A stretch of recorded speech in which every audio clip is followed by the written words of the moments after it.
doing all these really disgusting things with it, but they believed it. It was a magical world to them. In fact, I was reading this. I have a book club on Roman history, and this is called the Naked Olympics. And magic was so prevalent in the ancient world that, how we're constantly having our Olympic athletes tested for drugs and doping and all that? Well, they had similar tests, except they were tested for magic. They wanted to be sure their athletes weren't doping with magic. I have no idea how they would do that, but I think it had to do with making appearances at certain temples and in front of certain statues of the gods and proclaiming that you did not use magic and did not curse your enemy and stuff like that. To me, it's like fascinating, crazy, no way. But it was real to them. Magic was real and dangerous. So, today we're all up in arms about Lance Armstrong and what did he take? And, is this guy using steroids? And they were like, did that athlete just hire a witch to give, did he get a spell from that? Is that why he ran so fast today? But they take it just as seriously as we are taking, the doping issues. So I think that's what I find so fascinating about, history. And we just haven't changed. It's just the manner and the details of what we're dealing with changed. Anyway, you kind of came right in. Did you have any questions, or I think I started asking about the religion or the gods of Egypt or anything that you found? No, but I did want to know. I don't know if you answered it or not. And any books you're reading right now? Mm-hmm. I haven't answered that. I'm actually, I partially answered it because I'm working on 2 books. One is the Book of the Dead, narrated by Anubis. First of all, because I just find that the Egyptians were, like I said about magic, even more so. They had a magical view of the world. I mean, how else do you explain a belief that you dry out the body, you take out the organs, you wrap it with sprinkle magical, incense and perfume over it, sprinkle magical amulets, and somehow miraculously, on the other side of death, you'll magically, you become another person in the afterworld. Well, the whole thing is Ra has to go through this 12 hours of darkness to go to be reborn again. Everything was about death and reborn with ancient Egypt. And they actually, some of the books of the dead call it the caverns of misery, 12 hours of misery. And I'm like, oh, this is going to be good. And it is good. I mean, because every hour there's more blood, more monsters. And I'm kind of amazed that I don't see more books about that, because it's like somebody's really weird, bad dream. I don't know how else to explain it. It's like a nightmare. Just they go into cave. Every hour is a new cave, and snakes. The Apophis. I don't know if you guys have read any of Rick Riordan's books of the Red Pyramid. So Apophis and Anubis are probably familiar to you. But Apophis, the snake beast, every hour there's a fight to the death. So I find that personally fascinating, like how they thought about that, how magic was used, they thought it really was about every day it was not guaranteed. Do all kinds of things to symbolically destroy Apophis, the snake that was going to eat the sun. They would put spells on papyrus, and then sometimes they might take wax models of it, and then they would burn it. They would burn the spell. No. They would take the names, because the god had secret names, and they would write down that secret name, and then they would burn it, and they would throw the little clay or wax piece, and stomp on it, claiming that they were destroying it in the name of Ra. So Ra would rise, and they even peed on it as the final humiliation. That was it. Okay, I've burned you, I've thrown you on the floor, and now let me pee on you. It's like, to me, that's so funny. you know, and yet it was very serious to them. So that's one book, and the other book I'm working on is a novel set in Pompeii, which is a Roman city that got buried under a volcano explosion that nobody knew was coming, which is pretty amazing to us that they didn't know. But, and it's a story about two teens who are trying to make it out alive. So that's what I'm working on. Yeah. You mentioned Rick Riordan's books. Yes. I take it you're a fan too? Oh, yeah. You betcha. He's great. Yeah. I wanted to say, first of all, I've been fascinated with Greek mythology since I was in 5th grade. And as I grew older, I started to dabble in other myths, you know, Norse mythology, Egyptian mythology, Roman mythology, of course, comes naturally.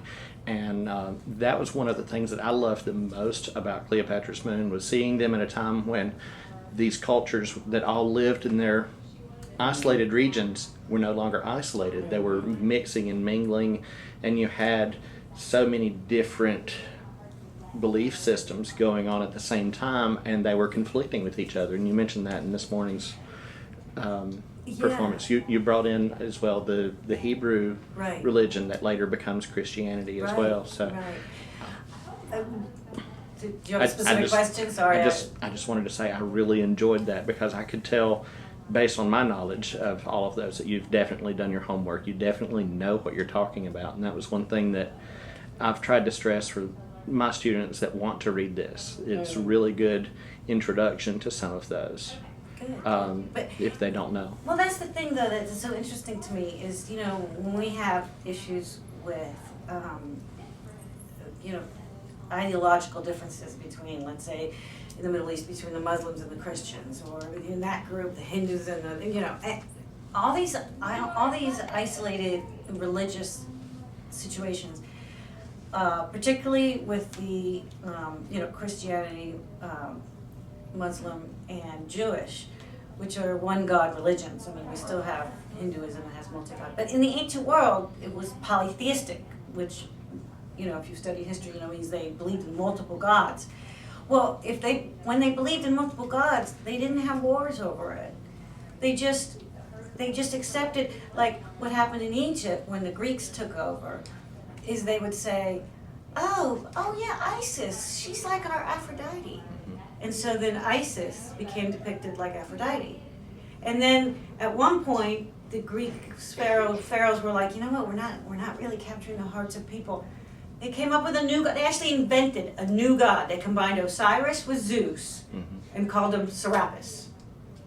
And the people have no problem with that, because they knew these were like the essences of the gods. They're like, if there are dozens of gods, then there isn't a problem. Oh, okay, yeah, my Osiris is like your Zeus. I get that. Okay, my Hermes is like your Horus. I got that. And so everybody gets along, you know. It's only when the world shifted into one God religions that you started having intolerance. No, if there's only one God, mine's right, you're wrong. You know, that's when you start having problems. So it's an interesting thing that you'd think that they would be more intolerant in the ancient world. They really weren't. So I find that kind of interesting. There's possibly a lesson in there about seeing the spirituality in other people's religion first before seeing the differences. So, any questions about the book itself or ancient Egypt or?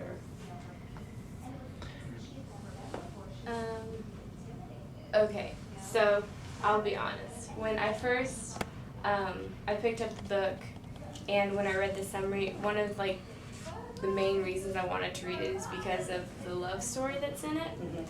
But as I read on and when I finished the book, I really learned a lot about Egypt, and it really interested me in it more than I thought I would be. And I liked how the fiction was entwined with real facts and stuff, and it wasn't just something that would fill my brain with nonsense. So I really liked it. Cool.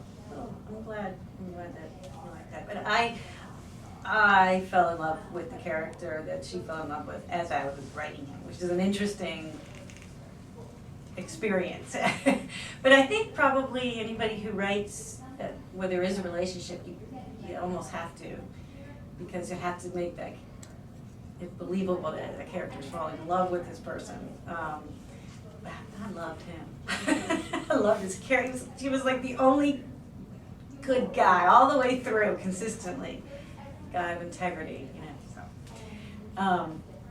but you know, it's to me the whole ancient world is fascinating. I think I said you came a little late. I'm reading this book about the ancient Olympics, and I mean it just cracks me up. I mentioned there's all these warnings about doping. You know, for us that means using drugs. For them, it meant getting magical spells to defeat your competition. Or, and of course in the book I have her use the Anubis spell. But spells, I mean, that was big business. And there are what they call curses found everywhere, especially in like competition things, sports, chariot racing, under the actual tracks. They find buried lead tablets where people curse, you know, because they had green team, blue team, white team, you know, they were so passionate about it. And so they find these little curses people carved into lead. May the green team chariot drivers' arms fall off, and may their horses not move, you know, and it's like, oh my God, you know, that's some serious commitment there. But they thought that that would work, that you could curse your enemy, and that there was some magic in the world that would make that happen. It's not much different than college football today. Right. You know, how many people, it's like, I remember once, you know, I mean, my son plays football, and it was like, you know, he had a run of, I have to wear this certain shirt, you know, this certain shirt on this day before a game, or else we might not win. It's a holdover from that, you know, because the truth is so much of life is so unpredictable and seems so random, right? And our brains want to make sense of it. So that's what we do. We try to, oh, well, this happened because this happened. It was like, not really. You didn't win just because you wore that shirt backwards that day, you know. But we still do that. We still think, you know, especially I think sports people. Do any of you don't do any kind of sports or follow sports? No? Yeah. Right? I mean, everybody's got their superstitions. Yeah, I was at the Falcons game on Sunday, and I took my necklace off because it was bugging me, and then things started going good for the Falcons, and so How much fun? Yeah, I bet for the rest of the season you're not going to be wearing that necklace. It was bad. My son and my husband were watching some game, I don't even remember, and I happened to come on the couch and sit with them, and the team started doing bad. So suddenly I'm banned from coming in and sitting. I can watch the game if I start up, but if I come in at a certain point, you know, I might bring that, you know, juju bad luck, so I better not, you know. But that is absolutely straight from the ancient world. And another thing that I found fascinating is, you know, the belief that, you know, you had special diets. Special diets made athletes better athletes. And, you know, so they had all these quack doctors telling people to eat only protein and telling people to eat only this. I mean, does that sound familiar? I mean, it's like we still are dealing with so-called experts constantly telling us, well, you should be eating this and you should be eating that. So I think that's what I find so fascinating, is how little we've changed about stuff like that. Human nature has stayed the same. Was there any part that you would have wanted to know more about? Either a character or... In the book, didn't it say something about, like when you die, there's this process you have to go through to get to the afterlife? Yes, the Egyptian belief, yeah. Yeah, you have to get your heart rate. It's a fascinating belief.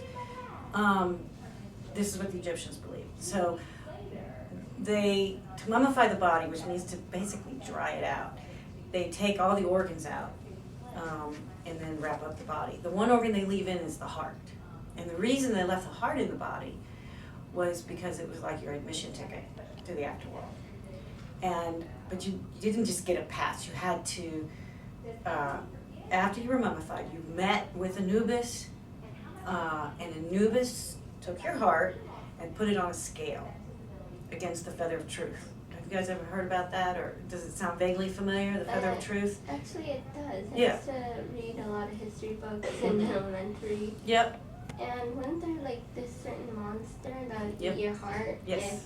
if your heart wasn't pure enough? Correct. Amut the Destroyer, which is crocodile head, hippo body, lion legs. I might have those two backwards, but nonetheless, if your heart weighed the same as the feather of truth or less than, then you passed. That meant your heart was light. You lived a good life and you passed, and woohoo, you get to live forever in the afterworld. If your heart was heavy, if you did bad things, then Anubis would grab the heart and throw it to Amut, the destroyer, who would gobble it up.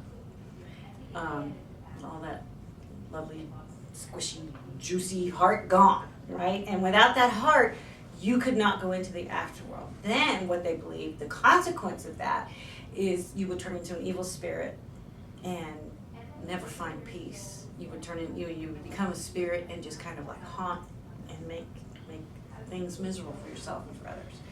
So when you look at Egyptian artifacts and you see all those hieroglyphics and everything like that, most of those, especially on coffins, are prayers to the gods to make sure you pass that test. That's how important it was. In fact, if you come to the museum, to the Carlos Museum, and I tour you through, we have mummies, we have coffins, every side, inside, outside, is painted with prayers and hymns and whatever, and they're all pretty much asking the gods for help in passing that test. The whole Book of the Dead, which was a series of prayers and all that, all so that you can pass that test. So I remember when I was first learning about that, I remembered, if you guys do any Bible study in the story of Moses, that there's a point in that story when God tells, when God hardens the Pharaoh's heart. So, you know, as Moses tries to get him to let his people go. And I remember when I first made the connection, I always thought, oh, okay, I always thought it was a poetic phrase. Well, when you harden somebody's heart, they just get kind of mean. Actually, what that story is telling us is that God was using his own picture of misery to curse the Pharaoh, if that makes sense. Because saying, may your heart be heavy, is only important if you believe that having a heavy heart made you get your heart eaten by a monster and lived in misery. You know, suddenly it wasn't a poetic phrase anymore. It had real meaning in the ancient world. To harden someone's heart is to make them unredeemable, even in their own religion. So I was like, oh, that's so cool. I didn't know that, you know. So, which is a reminder, of course, you know, the Hebrews and the Egyptians, you know, lived side by side. So, anyway, so it's stuff like that about the gods and the faith that is just so interesting to me, to the point where you look forward to dying so that you could have this afterworld. You know, if you were, like, girls unfortunately became adults the minute they were able to bear children. Sometimes that was 12 or 13. Boys became adults sometimes 15 or 16. And it's really shocking to us, but, you know, if you're only going to live to 30, 15 is middle age, you know, there's that. But the first thing you did as an adult after you got married is start putting money away or start paying artists for your tomb. That was the signal of adulthood, is you start carving a tomb so that, you know, you guaranteed that you would live forever. Did anybody see the Tut exhibit when it came to Atlanta? When? Oh gosh, it was so good. It was a couple of years ago. It came to Atlanta. It was at the Civic Center, and there was this sarcophagus, which, you know, is where they put the mummies and all that. And it was of a dog, and it was an Egyptian prince's dog, and that he had loved so much that when the dog died, he had the priest mummify the dog and put him in his tomb so that when he died, he could see his dog again. You know, and they mummified cats, they mummified crocodiles. I mean, you name it, they mummified it. It's just fascinating. Sorry to get off on that, get off track on those things. Didn't they mummify the animals of, like, in Egyptian mythology, there's like some gods that has the heads of animals? Yes, those were actually how the gods were represented. And a lot of people kind of misunderstand that, like it's confusing. Do they really believe that, you know, that Thoth had a ibis head? You know, he was a strong man walking around with a bird head. Did they believe that literally? I tend to think that that was the only way they could depict this magical state of more than human, more than animal. You know, the qualities of animal, but more than that, combined with the best qualities of human. So I think that's how they ended up depicting the gods. I'm not sure they actually believed it literally, if that makes sense. Like, for example, Anubis, who plays a big part, you know, in my book. They observed nature very carefully. So they observed that in the necropolis, which means the city of the dead, where they buried their dead, they would often see jackals running around. Okay, well, jackals will eat the dead. They have scavengers. So we know that if they spotted jackals, those jackals were hunting for their dead to eat. Okay. That was so upsetting to the Egyptians that in almost a kind of wishful thinking, they turned the jackal into the protector of the dead. Does that make sense? The very thing you're most afraid of is what you turn to protect you. And that's how Anubis kind of became the god of the dead, the protector of the dead, because in nature, the jackal could devour their dead, which would be awful to them, just be awful, awful, awful. So it's again that magical thinking, you know, the very power that could destroy the ones I love is who I'm going to appease in this God form to make sure. And that's, you know, most of the hymns and prayers are to Anubis, to make sure, you know, that Anubis guides them through that test and they pass that test. So same thing, you know, the disc that you sometimes see, the bug, you know what I'm talking about, the bug with wings. You'll see it a lot if you look at Egyptology books. Well, it's a dung beetle. You guys know what a dung beetle is?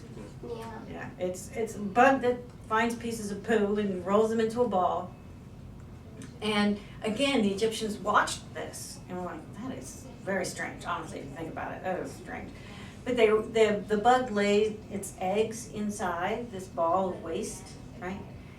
And suddenly out of this piece of dead waste bursts a new life. And they were like, there it is, that's what the gods want for us. We're gonna be dead, mummified, and then we're gonna burst forth with new life. So they adopted that as a symbol of rebirth. Then it became that bug was not just pushing this ball of, you know, on Earth in the sky. That bug was pushing the sun disk through the sky. So you can kind of see how it evolves. It starts by watching nature, and then they just kind of add on to it. If that makes sense. Sorry, I'm talking too much. Sorry, I'll let you ask questions. Mythology of all kinds are filled full of symbolism, where one thing represents something else, and that's one of the wonderful things about studying, especially ancient religions, is after so much time has passed, we can see those symbols and have really good guesses at where they came from, what they symbolized at the time, and it's one reason why I studied mythology when I was in college. And still love to read mythology, all kinds. Mm-hmm. Well, that's the thing. There's never just gets a old. natural fascination with this stuff. It never gets old. It's 3,000 or 4,000 years old, but it's not old. It's not old, and because it twists your view of the world a little bit. You know, when if you can put yourself into their shoes and imagine the fear and terror, where surviving was so difficult that it really felt like the sun might not come up tomorrow. It was so hard. And suddenly that becomes a metaphor for the gods. And if you do certain things, if the priests do certain things, and you do certain charms or whatever, then it's a way to control your world. Yes, the sun will come up and everything will be okay. And you can see, how that turns into this whole way of looking at the world, which is just amazing. Just amazing. What did you think of the character of her mother, of Cleopatra? Did she fit in with what you perceived her to be like, or was she different? Very, sly and mysterious, but still, as a mother, she was great. Mm-hmm. Yeah, I mean, that's what I think I find so fascinating about this. There's little hints. Again, like I said in the big meeting, imagine your worst enemy writing your story. You wouldn't come out looking so great, but there are hints, even when the Romans who wrote her story talk about her, there are hints about what kind of mother she was, because in the movies it makes it look like this dramatic love affair between Mark Antony and Cleopatra. And I don't doubt that, they actually married, they legally married. I don't doubt that there was love, but in the movies they always make it sound like Cleopatra killed herself right after Mark Antony died. Now, when in the ancient sources, when they describe when she first sees Mark Antony brought to her as he's dying, it's awful. The description is awful, because you could hear, here they're trying to make her look bad, but then when they get to this part, you're like, oh my God, this is somebody who really loved this man. She's just despondent. She's pulling on her hair. She's trying to stop his bleeding. She's, and he dies in her arms. Now, Hollywood says, in movies, they say, well, then she killed herself right after. But she didn't. She was captured. And she lived for 3 weeks. So, why? And why then did she commit suicide? If it makes sense if she was so in love with Mark Antony in a movie land for her to kill herself right after he dies. But, so that raises questions. Well, then why would she? Why then? Why 3 weeks? Why not 2? Why not 4? Well, that's what helped me, kind of look at the timing. There are a couple of things that hint at it. One is that the one ancient source says that during those 3 weeks, Octavian attacked her with threats to the lives of her children, as if with siege engines. So, ancient siege engines are like the battering ram, the rock catapults and stuff like that. It's just a tiny little phrase, but if you bypass it, you miss what he's saying. That means the lives of her children were so important. That was the only thing he could use to manipulate her. And so then it became, okay, now I understand. If her eldest son was hunted down and murdered, and he was, suddenly her deciding to kill herself at 3 weeks doesn't seem random. It suddenly seems like a desperate mother's attempt to, maybe if I take myself out of the picture, these kids will live. Maybe if I do that. So that's the thing with history. We don't know precisely and why it had to be fiction, but I could just kind of say, okay, she didn't really kill herself over her lost love, her lost husband. I suggest that she killed herself because her children were getting killed. So, what? I'm trying to let them talk instead of me monopolize the conversation. The whole theme about power and where power comes from and how do you use power over other people. It's I know some of the historical documents that you're talking about, and of course, Cleopatra had power. Some was given to her by birth, some by marriage, some by her second marriage, and she was very well respected in Alexandria and throughout the rest of the kingdoms. But the fact that Cleopatra Selene, her daughter, has seen her mother hold this power and use it in a very positive way as much as she could, she's constantly trying to get some of that power back. She's trying to regain her country, her kingdom, and trying to manipulate other people, but she's still a child. She doesn't know how to manipulate people as well as her mom did. And I'm not using manipulate in a bad way necessarily. I was fascinated at seeing this girl mature in that sense, in the political sense, and understand how to convince people that what she was trying to do was the right thing. And I think that she was successful, just maybe not the way that she wanted to be. And since I did happen to know what happened to her at the very end of the story before I even started it, I kept reading thinking, okay, is she going to keep this true all the way through? Right. I don't want to spoil the ending. I know you've not quite finished it yet. I don't know about the two of you, but I was also fascinated with the kind of twist of who was protecting her in Rome. Right. I don't get surprised very often when I read books because I read so many. I see those patterns early, but this one kind of snuck up on me. Yes.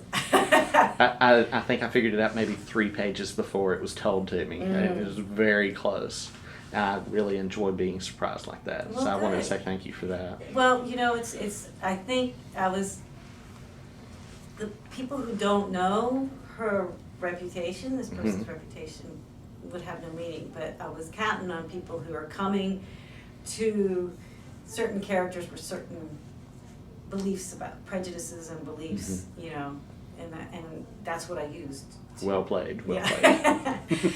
But that's the thing. That's the thing about historical fiction is you can play with it a little bit. Well, wait a minute. We think this kind of person has this reputation. What if that weren't true? What if it was just? What if somebody was lying about them? And that's what historical fiction, I think, can come in, because it allows you to play with different concepts while still staying true to the history. I have tons of questions for you about historical fiction and how to write it well, but that's going to have to wait for like Facebook conversations. Right, exactly. Because otherwise we'll be in here for 3 days talking. Yeah, and I could talk for 3 days about this I stuff. could too. Anything else about were any of you surprised that they identified themselves as Greek? Was that a surprise to you? Cleopatra was Greek? At the beginning, it was a surprise. That's confusing to a lot of people Yeah, because it confused me at the beginning too. yeah, because they don't read. And when I'm at the museum and I try to explain Egyptian history, I put it this way. I say, look, the story of Egypt is the story of who conquered them when. Because they were so rich, so wealthy, the Nile was so, important that they were constantly raided and conquered, starting with the Hittites, the Hyksos, the Assyrians, the Nubians, the Persians, the Greeks, the Romans, and now the Muslims. In fact, the Muslims have been in power for 1,000 years. 1,000 years from now, it could be somebody else who takes over Egypt because it's so strategically important. So if we look at it, if we take 10 years from now, it could be different. could be China. So, so if we look at it, if we can step back from history and look at the patterns, a lot of people get confused because they'll say, well, Cleopatra was Egyptian. Well, no, they didn't identify as Egyptian. They identified as Greek Egyptian because that was the era where the Greeks conquered them. And then so this whole period is when the Romans conquered the Greeks who had conquered the Egyptians, and so it does get very complicated, but I needed to be true to the history. Cleopatra is a Greek name. It's the name of Alexander the Great's little sister. And they wanted to tie themselves to that Greek history so well that there were 8 of them, 8 Cleopatras throughout the dynasty. You know, so. And how many Ptolemies? Oh, I don't Yeah. even know. 100 14, probably. 15? Yeah, I mean, it's ridiculous. But yeah, that's how they identified themselves, you know, by different kingdoms is who conquered them. So. I don't have a watch I yet. don't even know what time it is. 1:33. What time do we have? I think we've already gone over it, but that's okay. Keep talking. I'll find out. Anything else that surprised you, or has anybody finished the book? Do you know what he's talking about? What surprised? Yeah. I thought she was Egyptian too. Well, that's where it gets complicated. She would have identified as a Greek Egyptian, if that makes sense. Because the Greek conquered the Egyptians, so This would be the dynasty of the Greeks. yeah. So she was the last. So when they say she was the last queen of Egypt, what they mean is she was the last queen of that dynasty. Yeah. So sometimes, for example, if you go, you'll have people who will find art and different things that look like very African. Mm-hmm. That's the age of the Nubians. The Nubians were deeper Africa. They came up and conquered Egypt in the 25th dynasty. And so that's why it's important to know who conquered them when.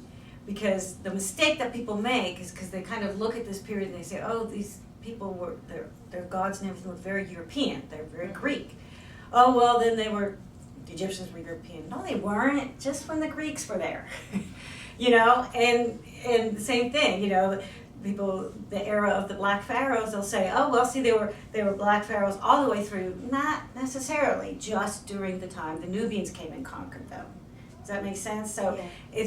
if you really get into Egyptian history, that's what you have to understand, is who conquered them when and how did it affect their lives, how did it affect their religion. For example, when the Nubians conquered Egypt, the Nubians shared the same religion with the Egyptians and were really, really devout. And they conquered Egypt because they felt like Egypt was going down the tubes. And they're like, we're not going to let that happen.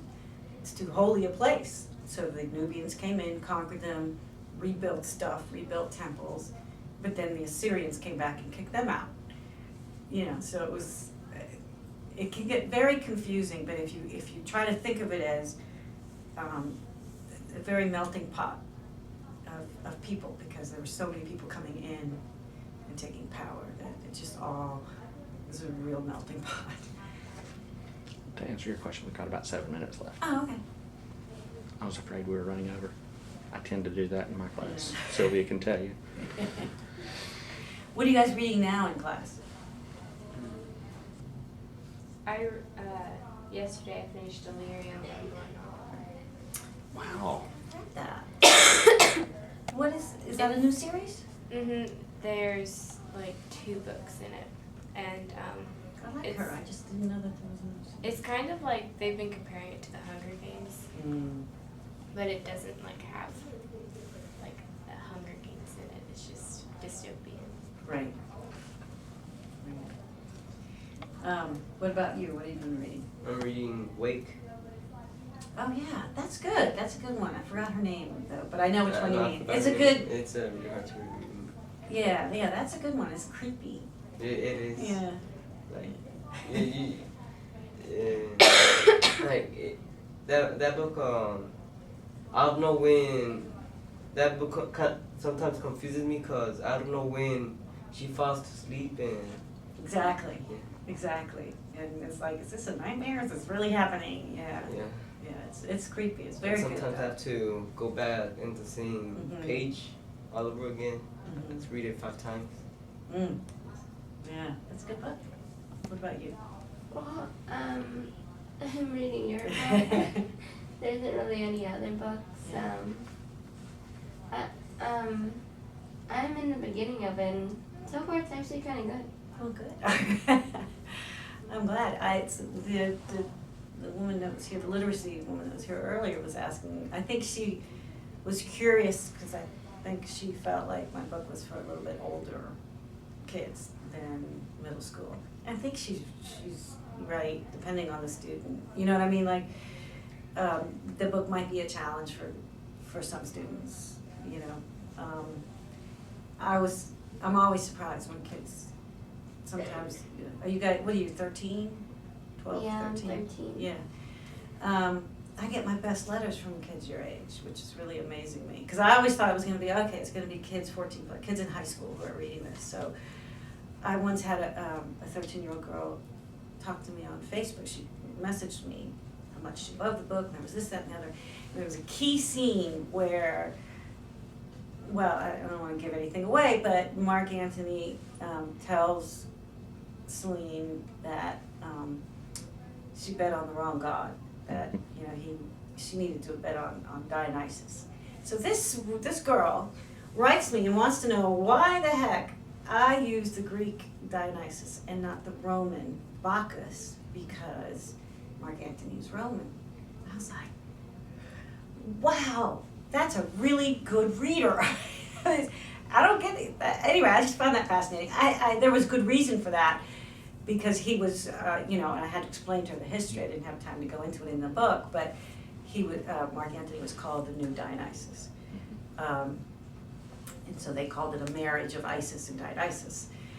And so to be true to history, I needed to have him say Dionysus. She couldn't have known that, but she saw that he was using the Greek name instead of the Roman name. I don't remember being that careful a reader when I was 13. I actually saw that too, and I wondered the same thing, but I think I assumed that since he was talking to her, Right. Well, there's that. as she was Greek, he was being respectful to her. I don't know, but I think I just assumed that and moved on with it. I didn't stop and think about it. That's what I was hoping you would assume, but there was a whole lot of history as to why he used that. And you know, when you write history, you just need one angry historian to say, she Like you doesn't said know what this she's morning. writing about. He would have said Dionysus, not Bacchus. And I can't risk it. Like know? you said this morning, with somebody being dressed in Roman attire Right. instead of Greek, yeah. Right, so you know, I'll always opt for the true, even if it sounds weird, even though I have to explain it later.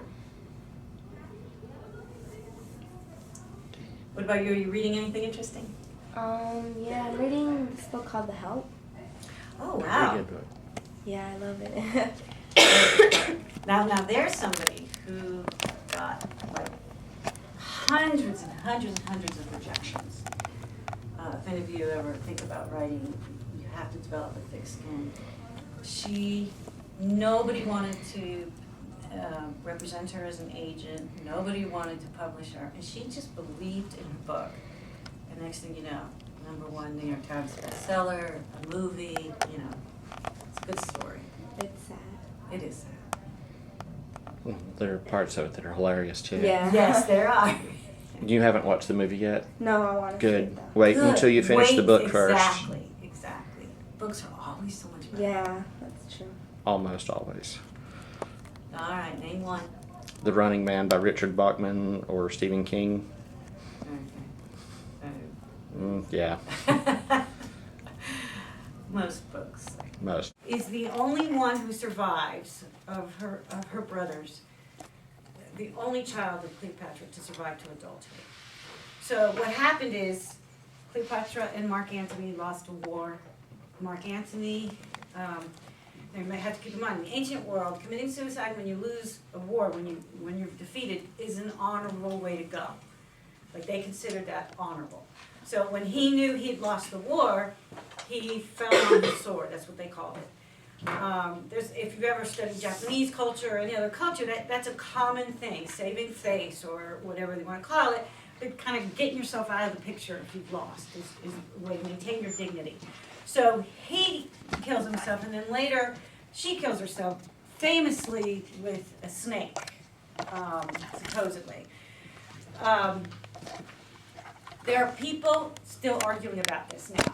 Some people, I swear, I just like 2 years ago, it was all over the newspaper. Some scientist said, I've proven how it was that Cleopatra died, and it wasn't by snake bite, it was by this chemical mixture of poisons. And I'm thinking, really?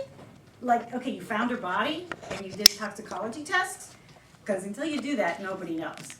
Nobody knows. But that's how much people continue to be fascinated by her story.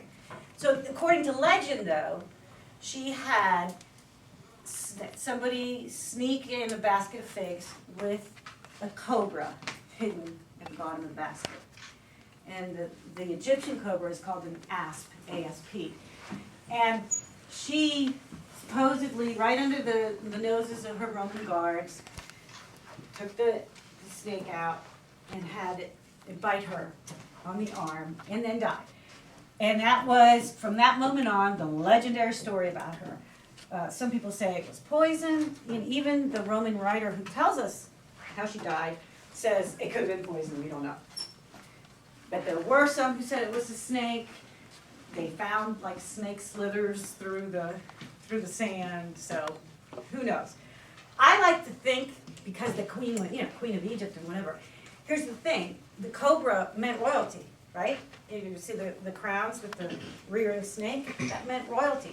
Cleopatra had 3 snakes on the crown. Like, it wasn't enough to have one, right? She wanted 3. And then I learned, and this is pretty cool, in ancient Egypt, the way that you would kill certain prisoners, capital punishment, instead of electric chair or whatever things that we have today, they would use snakes. So that was their capital punishment. Here's a cobra, you know. And so there was all this history. So that's why I tend to think that Cleopatra probably used a snake, maybe a combination of snake and poison. But what happened to her children is, the first kid, 16 or 17, he was the son of Julius Caesar, hunted down and murdered. And they didn't even try to pretend that wasn't what happened. They were like, he had to go. You know, he had to go, can't have too many Caesars, basically, so is what they said, what the guy said. So her eldest son is killed. Her 3 survive. She takes herself out of the picture. I suppose or imply that it's to save the lives of her remaining children, because they were still young enough that if her enemy, if a Roman had killed them, it would have just looked really bad politically. So when she's about 11, she, her twin, and her little brother, who's about 6, are taken from Egypt as prisoners of Rome to Rome. Right, because now they're orphans. And brought up in the house of the man responsible for her parents' deaths. How pleasant is that, right? Oh, hello, I get to say good morning to the man who virtually killed my parents every day. Great, right? So here was a girl that thought she was going to grow up to be queen of Egypt, right? Why not? Her mother was. Everything was ripped away from her. She had to go and live in the house of the man responsible for conquering her city and her parents, and then has to fight to save the lives of her brothers, who are the sons of Mark Antony. And like, her enemy's really going to want the sons of Mark Antony to grow up and possibly contest him when they grow. So she has a lot to deal with in this book. And the real history is that at about close to 16, she was married off. Well, actually, at about 11 or 12, she, after about a year in Rome, she and her brothers were marched as political prisoners, paraded through the city of Rome in what they call a triumph. They called it, triumph, a big parade. I call it, they're showing off what they stole. Because that's really, they loot the place, right? They take all the gorgeous jewels and the gold and the statues, and they parade it around Rome going, aren't we, the best? And that's what they did. And they would usually parade their prisoners. In this case, it was an 11, 12-year-old girl and boy and a 7-year-old boy. Paraded them in golden chains. They took chains around their necks. And so, can you imagine? How old are you guys? 11, 12? Right, okay. So that was how old she was. So she was marched as a political prisoner throughout Rome with people spitting at them because they blamed her mother for the war, even though it was her enemy. It was actually a civil war, and she was used as a scapegoat. Cleopatra was. It was really a war between two Romans, between Octavian Augustus and Mark Antony. But it was a lot easier to blame the Queen of Egypt. She's the reason we're fighting, right? It's always easier to blame the gal. So that's really what happened, though. It was a civil war, but they didn't want to call it a civil war, so they called it a war against Egypt. So she's marched along at 12, and these are the only facts we know. As a political prisoner, and then when she's almost 16, she's shipped off from Rome to North Africa to marry a North African king. So when I first learned this, I'm like, wait a minute.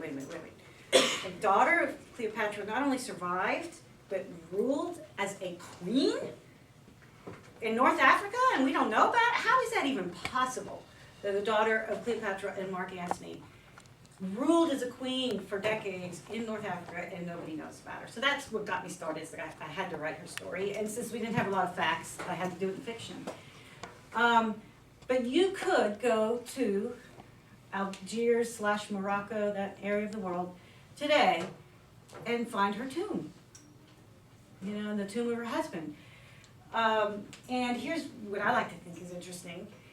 Because the ancients didn't value the lives of women and girls very much, that's one of the reasons why we have very little history on her.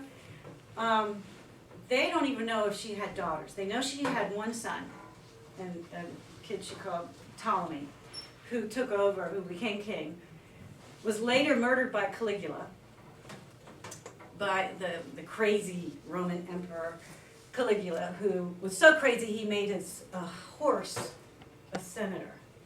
Yeah. So, I mean, if you study Rome, it's like you couldn't make up the crazy. It's so crazy. But Ptolemy, the grandson of Cleopatra and Mark Antony, walks into a meeting with the Roman emperor. The Roman emperor says, "Your cloak is nicer than mine. Give me it." Takes it, put him to death. They kill him. Just because Caligula wanted his coat. So, there's the end of the great line of Ptolemies and Antonys and all that, except some people think she had daughters, but because they didn't write about girls, we don't know. So I like to think that today you could go to North Africa and you might run into the descendants of Cleopatra and Mark Antony and not even know. Because it could be that that line just kept going, but they hid it, or they just didn't write about it. So, just a brief history of the book. The two biographies I have, I donated the Alexander book to the library. So if you're interested in Alexander, that one, again, it's nonfiction for the boys, a lot of warfare, a lot of, he's a Greek warrior, explanation of some of the wars and how he conquered Egypt and the known world and all that. And the biography that launched this book. Those were nonfiction, of course. But this was the first time I moved into fiction. So the people who bought this book, who published it, were the people who brought the Harry Potter books to the United States. So it was like going from little podunk publisher to, wow, big New York house. It was very exciting, very overwhelming. Like when I went to visit my editor in New York, and I'm like, oh my God, there's a letter tacked onto her wall signed J.K. Rowling's. Wow, I'm in her office. It's really hard because I was a huge Harry Potter fan, still am, to kind of be in an office and think, this lady worked with her, oh my God. But it just made me very grateful to work with a publisher like that. So what I learned from writing biographies to writing fiction is you need an agent if you're going to write fiction. Does anybody want to be a writer when they grow up? Novels? Nonfiction? You don't need an agent to write nonfiction. I was able to sell my nonfiction without an agent, but it's so competitive now. You have to have an agent to sell fiction. But let me ask you guys this. How many want to work in television? How many want to be reporters? Journalists? How many like to write songs? Or who wants to be in the movies?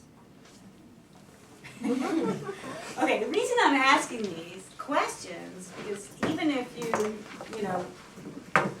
you don't want to be in those careers, you have to know how to tell a story. If you're writing a song, if you dream of writing a song, start looking at songs to find the story. The best songs have an interesting story. The trick is to write a story in 2 minutes versus 200 pages, right? But they're all stories. Like my husband is completely sports obsessed. ESPN is on all the time, and I was like, I don't get it. Until one day I was like, dang, of course, they're stories. They just happen to be stories about athletes. And the reason he watches them is because, of course, the game, but he's fascinated by the stories of the athletes who show up. You know, the batter who went through a slump and got out of it. The player who played with a broken ankle and played through the pain. You know, things like that. Those are stories. So, so the thing is to find what stories fascinate you. Like, let's say you want to go into advertising. You think about the best commercials. They're usually telling a story. They're cracking you up in some way, or they're telling you a story that makes you stay interested, right? So storytelling is, you know, whether it's a two-paragraph line, or, a two-sentence line, or a whole book. You have to figure out how to tell a good story. So that's kind of my spiel. I was curious, if you guys wanted to talk about history, the process of research, what I could and could not do in publishing, in terms of the nonfiction or the fiction. I will tell you, in case you've got questions about Egyptian history, I am working on a book. I'm working on 2 books. One right now is a young adult novel set in Pompeii. If you all are familiar with that, it was the Roman city that got buried under the volcano, the Vesuvius volcano. And I'm also working on a book about the Egyptian mythology of the afterworld. So it's called Anubis's Guide to the Caverns of Misery. That's what they called it. The 12 hours of the afterworld they call the Caverns of Misery. So, so I can share with you what I know about Egyptian history and why they mummified and what they believed, or I can talk about the process of writing a book or a biography. Yeah. If you're a writer, can you do like any type of book, like comics and novels and everything? Absolutely. Here's the thing. Write what you love. You'll hear writers say, write what you know. What? I'm not an Egyptian princess. Hello? But write what you love. And I love ancient history, so I'm going to put into that, all that's required in terms of the research and the accuracy and stuff like that. The thing is, let's say you love sport, it's whatever it is, write about that. I have a friend who just published a book. God, I probably even couldn't describe what he's talking about, but it was something about the Eastern Conference and football, like college football. Anyway, he just published a book because that's what he loves, that's what he focuses on. There's always somebody who's going to share your interest. So, and now's a really good time. Does anybody like to draw? It's a really good time for graphic novels and other kind of, even animation, which is also storytelling. Any questions about, you guys are really not going to ask me any questions about mummification and why they did this? Have you guys studied ancient Egypt? I have. You have? Okay. So, is there anything you're curious about in terms of ancient Egypt that I can answer your question?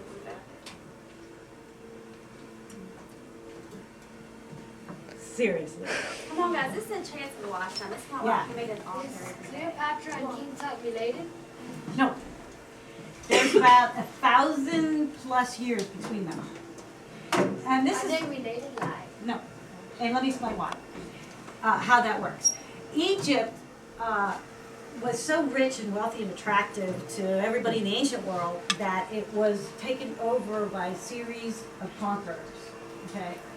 So if you try to understand Egypt, you have to understand who conquered them when. So in the beginning, the Hittites, or maybe it was the Hyksos first, then the Hittites conquered them, and then Egypt would kick them out, and somebody else would come in. The Assyrians, which were Persians, which Iraq and Iran today, would come in and they conquer Egypt. Then they kicked them out. Then next came the Nubians. And the Nubians were from deeper in Africa, the Sudan today. They came and conquered Egypt and ruled. And then they got kicked out. The Assyrians came back. After the Assyrians came the Persians. Then came the Greeks. Then came the Romans. Then came the Muslims. 1,000 years from now, maybe the Chinese. Who knows? The point is, all throughout history, Egypt is a really strategic place, and lots of people wanted it. So the reason we can say Cleopatra was not related to King Tut is because we know that she was Greek. She came after Alexander the Great conquered Egypt. That's the Greek period. Cleopatra is actually a Greek name. It's the name of his little sister. Alexander the Great had one little sister. Which is why in this dynasty there were so many Cleopatras. This is her daughter is Cleopatra the VIII, because they wanted to tie. Oh yeah, we're related to Alexander the Great. So, but they kicked out the Persians, and the Persians had kicked out the Nubians, and the Nubians had kicked out. You see what I'm saying? So it's a melting pot. So you never want to say, like for example, some people, and this is really wrong thing to do. We'll look at a statue in a particular period of ancient Egypt, and let's say it looks very European. And well, the Egyptians were European. No, they weren't. They looked European when the Greeks and the Romans ruled them. That doesn't mean they were European. And then other people will say, well, find something from the Nubian dynasty, and go, well, look, they were, Nubians. Every single one of them. Look at this art. And of course, during the period that the Nubians ruled, yes, it's absolutely, clearly African. But then they got kicked out too. So as far as we can tell, the age of King Tut was 1,000+ years before Cleopatra. So if you can imagine when Cleopatra takes over, that's ancient history to her. It really is. So King Tut, as far as we know, he was probably more of a native Egyptian. But there's still arguments about who the native Egyptians were. Because the native Egyptians, before they started getting conquered, they looked almost, they always painted them with a kind of reddish brown color, almost, and straight hair, almost like Native Americans, but darker. But does it matter? People want to know. It doesn't matter. It was just this amazing culture that kept getting conquered and assimilated into this. Yeah. There's another reason why Cleopatra wouldn't be related to King Tutankhamun, because he died when he was young, and I think his children died too. Yes, they did. And they were very used to him with him. Yep, they were. Did you see the King Tut exhibit when it came to Atlanta? Oh, I did. I went. You did? Yeah, I went in school in second grade. Yeah. Cool. Yeah. So we had all of that stuff. That's not really where I learned that, because I recently finished a 112-page book about Egypt. Cool. Egypt was fascinating, and yeah, King Tut died when he was 18. I can't remember now because I was a remember. young kid. He was pretty young. He was 9. He was 9 when he came to power. Yeah. How long have you been writing? I have been writing pretty much my whole life. I wrote for the business world though when I came out of college. And amazingly, yes, you can make a living as a writer. It just wasn't fun writing. I had to write for insurance companies and banks, and if you can handle the boredom, you can write. But it did train me, it did give me the discipline to do, you know, the research for the kind of writing I like, which is writing about history. Yeah. How did Cleopatra die?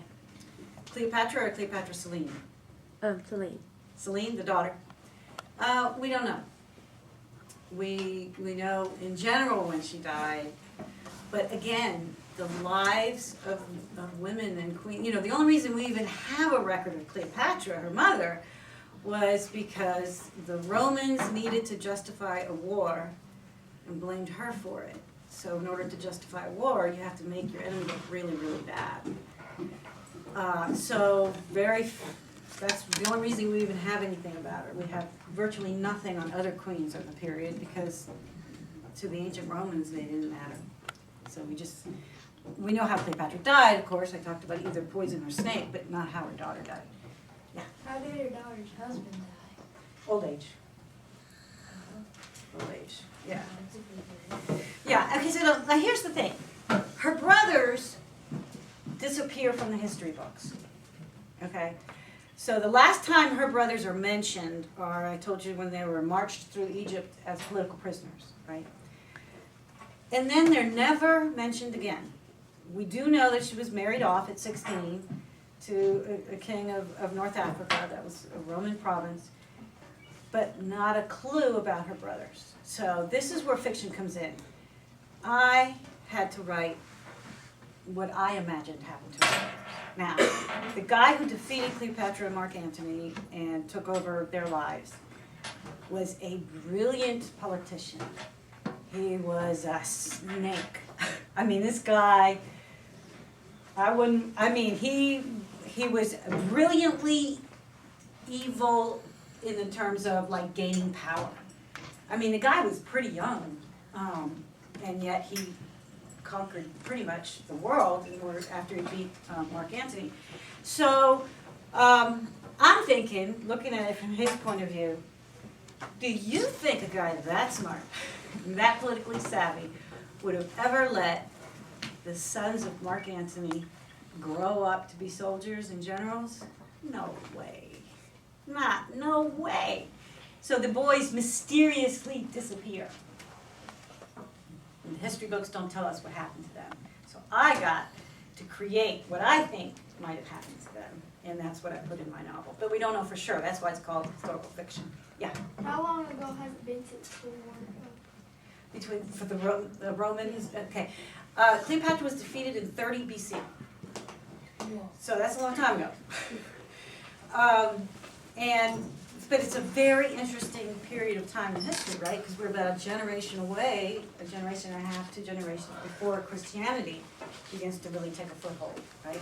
So it's a very interesting period of time where the Romans ruled the world. And in fact, you know, crucifixion was a Roman way of killing criminals. And one of the scenes I have in here, like one of the things I learned about, has anybody heard of Spartacus? Who he is? Right, okay. So he was a gladiator slave. And they had a big slave trade, and the slavery in the ancient world was so big. It was like 30% of the population were slaves. And you became a slave if your city, country, nation, kingdom, whatever, was defeated in a war. Well, Rome defeated everybody. So they had more slaves than they knew what to do with. And so for the strong guys, if they didn't kill them, they turned them into gladiators. Well, when Spartacus actually defeated several Roman legions, without, you know, with other slaves that wanted to fight for their freedom. Spartacus wanted to just go home, right? And it's really almost a tragic story. Spartacus, they had amazing when you think about it, because the Romans were so indestructible. And he had a fallout with his other, you know, the guy who was commanding the army. He said, just let's go. Everybody just wants to go home, right? We don't have to actually overturn Rome and destroy them. Let's just go home. He wanted to go to a place called Thrace, or he was a Thracian. And the other guy said, no, man, we're here. We're so close. Let's just destroy Rome. That was a fatal mistake. That was the tragic mistake.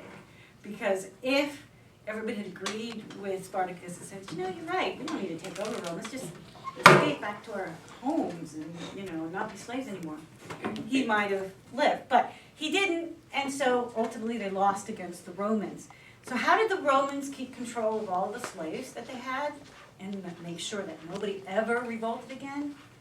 They took 6,000 after a slaughter battle. They took 6,000 of these slave rebels and crucified them. From one city to the other. You've heard the Roman roads. I always forget how much, but they actually measured it out, space by space, how much room there would be between that guy dying by crucifixion and this guy dying by crucifixion and that guy. And so you would just see miles and miles of guys being killed by crucifixion on the way into the city of Rome. That was a pretty important message. How you died by crucifixion did not happen quickly. So, do you guess there were many more slave revolts after that? You had your hand up. Did she live when Jesus was there? Yes. Celine would have lived when Jesus was born, according to the timetable. She died way before he would have been a young child. But, the people we're talking about here, Cleopatra and Herod, King Herod, who built the temple that Jesus later, where he overturns the tables. That's the Herod we're talking about. And I actually had some scenes where King Herod comes to Rome to have a banquet, and they all got cut. They were on the cutting room floor. But because these were real people in history, I found them fascinating. But my editor made me cut it. Yeah. Is your book in a bookstore now? Mhm. Yeah. Usually, they usually got like maybe one or two in a Barnes and Noble. It was on our book fair. It was? It was on our Scholastic book fair. Yay. We had a paperback copy. It's out in paperback already? And nobody told me? Is it the same cover? Do you know? I'm pretty positive it was, yes. Uh-huh. Oh, wow. Isn't that sad that you guys they don't tell you anything? They I don't find that tell me fascinating. And, well, that's the thing. I am thrilled to be working with such a big publisher. I mean, that's like, in my editors, everybody respects her and stuff like that. But I am a very small fish in a very big pond. It's like suddenly going from, these very nice nonfiction publishers to going to New York and suddenly realizing, wait a minute, my publisher is publishing Liva Bray, Meg Cabot, Maggie, I can't even say her name, and it's like, okay, I better, I'll just stand here in the corner and watch. But it's a real compliment to even, have them print my book. Yeah. What is that thing that you said they were dying from? The crucifixions?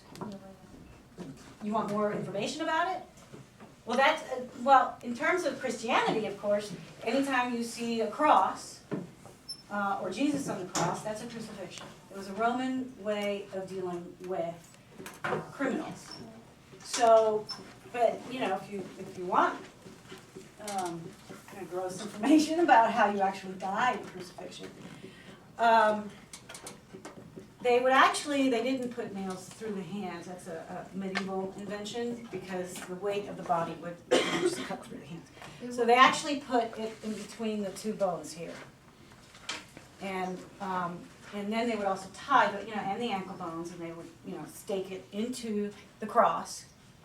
And then sometimes also tie the arms up because the body weight. So how the person dies, it's a slow, miserable, awful death. And how somebody actually died. It's very hard to actually bleed out from these injuries unless they hit a vein. Is that they would asphyxiate, which means that after a couple of days of hanging, they lost the strength to hold their head up. And so their head falling would cut off the air. So, when you start thinking about just how cruel and barbaric that is, you really get a sense of the Romans. that they thought was no issue to do that for 6,000 people who displeased them, you know? And so when Alexandria, when her city is conquered by the Romans, I created in my imagination a similar scene where she is, because they did that all the time. That's how they killed their enemies. They crucified them. And she has to, on the way to the royal harbor, she sees all of her mother's advisors and political allies crucified on the road, because that was just the Roman thing to do. Do I have proof they did that? No, but geez, we have proof that they did a lot other times. Yeah. Are there any interesting facts in the book, real facts from the?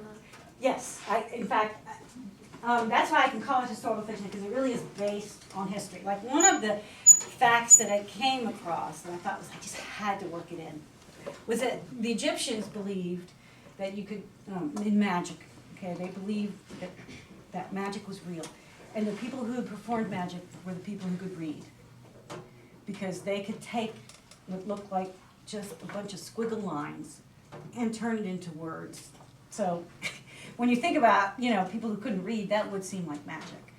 So the first magicians were the priests who could read. So there's bad magic too. So it's not just good magic. So I learned in one of my research books that the way the Egyptians, if they wanted to curse their enemies, to invoke the god Anubis, jackal-headed god, you know who I mean? He was the god of embalming, the god of death, protection of mummies and so forth. To invoke Anubis, in other words, to bring Anubis' spirit into you so that you could curse your enemy, you had to draw his image with the blood of a black dog. So I was like, oh, that is so gross. Cool, I can't wait to write a scene where she's so mad in Rome and so powerless to fight her enemy that she finds a way to obtain the blood of a black dog to curse him. And It should be a cat. no, cats were sacred. In fact, in ancient Egypt, if you killed a cat, guess what? Death penalty. If you killed a cat on purpose, you were put to death. If you killed a cat by accident, you were fined a lot of money. Because I feel like, the phrase of a black cat passing you, it's bad luck. Right, but that comes from the Middle Ages. For the ancient Egyptians, cats were sacred. Sacred. So, and there are stories of people who killed cats and were ripped apart in the streets because of the outrage of killing a cat. Cats were so important to ancient Egyptians that every household had a cat. If your household cat died, everybody in your house had to shave their eyebrows as a sign of mourning. So everybody would know. You're walking by and they, oh, I'm so sorry to hear about your cat, right? Now they know because you don't have any eyebrows that week. Isn't that weird? But that's a signal. My cat died. Everybody be kind to me. And of course, if you come to, I'm a docent at a museum at Emory, which is where we have mummies, and it's called the Cardless Museum. If you come into Atlanta, I encourage you to come see this museum because it's awesome. We've got mummies and warrior weapons and all this stuff from the ancient world. We've even got a kitten mummy. And there have been temples to the goddess Bastet where they start digging and all of a sudden they find thousands of cat mummies. Because if you're going to go to the temple of the cat goddess, you can't go empty-handed. You got to bring a gift. What better gift than a mummified kitty cat? That's how they thought. Yeah. Why did they build all those pyramids? Like, not the pyramids, but the cats.